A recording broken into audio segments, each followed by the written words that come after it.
adam qüssə çəkər, qəm çəkər. Bildi bu insan özü deyir bəs eləyər.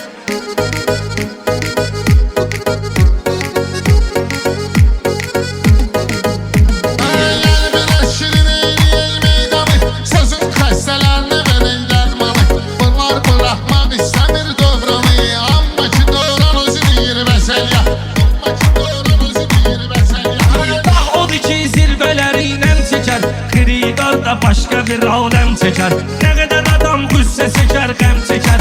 Bezdi bu insan özü deyir bəs eləyər. Bezdi bu insan özü deyir bəs eləyər. Gəlir səhmami, məqəddən başıma iş gəlir qardaş canı. Şeytan azdırır, tuturam orxanı.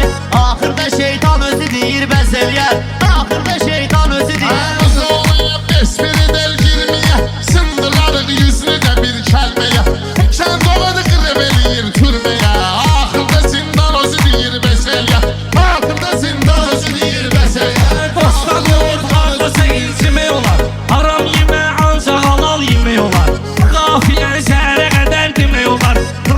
İmkan özü deyir bəs eləyər. Prosta imkan özü deyir bəs eləyər.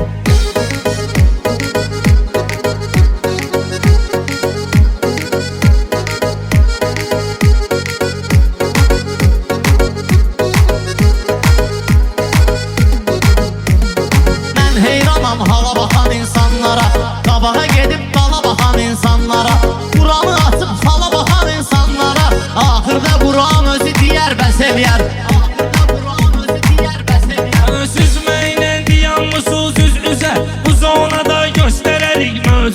Birazdan darp ete diyerler süze.